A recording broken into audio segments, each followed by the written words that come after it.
Hello दोस्तों, मैं हूं आपका दोस्त शाहिद इदरीसी और आप सभी का स्वागत करता हूं हमारे यूट्यूब चैनल पर। आज हम आपको बताने वाले हैं कि क्लास ट्वेल्थ का जो वीवीआई गेस क्वेश्चन है भूगोल का, वो हम आप लोगों के लिए लेकर आए हैं। बहुत ही इम्पोर्टेंट क्वेश्चन है, इसको देखते हैं। चलिए दोस्तों, तो पहला क्वेश्चन आपका है, मानव भूगोल को परिभाषित करें। तो मानव भूगोल भूगोल की एक शाखा है। मानव भूगोल की एक शाखा है जिसके अंतर्गत प्राकृतिक जगत तथा मानवीय जगत के बीच स्थापित परिवर्तनशील संबंधों का अध्ययन किया जाता है। दूसरा क्वेश्चन है कि मानव विकास के दो मूलभूत क्षेत्रों के नाम लिखे। मानव विकास के दो मूलभूत क्षेत्रों के नाम लिखे। तो मानव विकास के दो मूलभूत क्षेत्र निम्न है। पहला है स्वास्थ्य, साक्षरता, संसाधन तक पहुंच। अगला क्वेश्चन आपको, संभववाद क्या है। तो मनुष्य के द्वारा प्राकृतिक परिवर्तन करना संभव है, इसलिए इस विचारधारा को संभववाद कहा जाता है।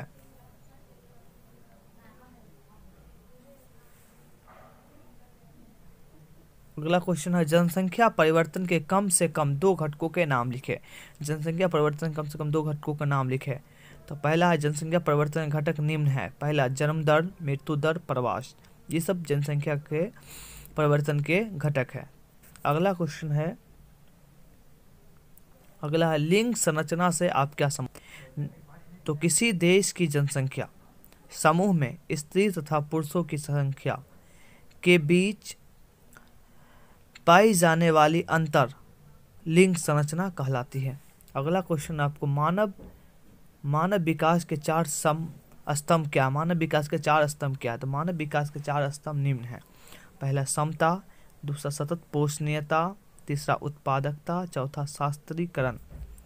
अगला, मानव विकास से आप क्या समझते हैं। अगला क्वेश्चन है, तो मानव विकास व्यक्तियों का ऐसा विकास है जो मानवीय क्षमताओं को बढ़ाकर प्राप्त किया जाता है।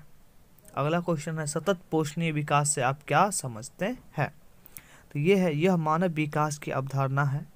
इसके अंतर्गत संसाधनों का उपयोग वैज्ञानिक एवं विवेकपूर्ण संसाधन का उपयोग वैज्ञानिक एवं विवेकपूर्ण ढंग से करने की बात की गई है, जिससे इन संसाधनों की उपलब्धता होती है।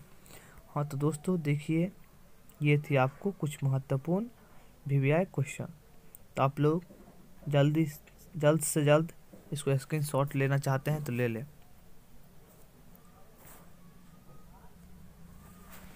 आधारभूत उद्योग से आप क्या समझते हैं। आधारभूत उद्योग से आप क्या समझते हैं।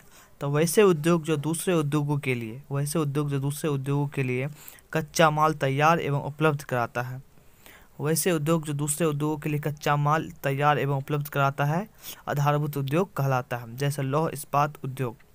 अगला क्वेश्चन आपको, कच्चे माल के आधार पर उद्योगों का वर्गीकरण करें। 5 नंबर का है ये, कच्चे माल के आधार पर उद्योगों का वर्गीकरण करें। तो कच्चे माल के आधार पर उद्योगों को 5 वर्गों में बांटा गया। कच्चे आधार पर उद्योगों को 5 वर्गों में बांटा गया, जो इस प्रकार है।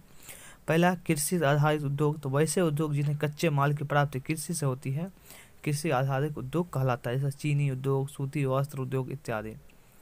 अगला है खनिज आधारित उद्योग। तो वे उद्योग जो खनिजों पर आधारित होते हैं, खनिज आधारित उद्योग कहलाते हैं, जैसे लोहा, इस्पात इत्यादि।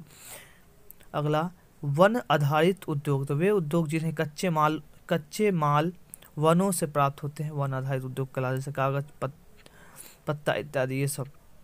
अगला है पशु आधारित उद्योग। तो वे उद्योग जिन्हें कच्चे माल की प्राप्ति पशुओं से ही होती है, जैसे डेयरी का उद्योग, चमड़ा उद्योग, ये सब पशुओं से होती है। अगला है उद्योगों द्वारा निर्मित कच्चे माल। इस वर्ग से अन्य है, द्वारा निर्मित कच्चे माल के रूप में प्रयुक्त करता है, जैसे बर्तन इत्यादि। अगला है निश्चयवाद क्या है। तो मानवीय क्रियाकलाप पहले से निश्चित होती है, इसलिए यह विचारधारा निश्चयवाद कहलाती है। अगला है जनसंख्या संगठन से आप क्या समझते हैं। तो किसी भौगोलिक क्षेत्र में निवासित जनसंख्या का आयु, लिंग, शिक्षा, व्यवसाय, भाषा, धर्म आदि के आधार पर समावेशित विश्लेषण करना जनसंख्या संगठन कहलाता है। ये सब कुछ क्वेश्चन थी महत्वपूर्ण। तो आप लोग जल्द से जल्द अगर इसका स्क्रीनशॉट लेना चाहते हैं तो जल्द से जल्द स्क्रीनशॉट ले लें। तो इसी तरह से आप लोगों को महत्वपूर्ण इम्पोर्टेंट क्वेश्चन आते रहेंगे। आपको साइंस, कॉमर्स, 10th और आर्ट का। इसी तरह से आपको क्वेश्चन हम भी आए देते रहेंगे। हमारे चैनल को आप अगर इस पर नए हैं, इस चैनल को सब्सक्राइब कर दे, लाइक कर दे, शेयर कर दे और बेल आइकन को दबा दे। धन्यवाद। हमारे यूट्यूब चैनल पर स्वागत।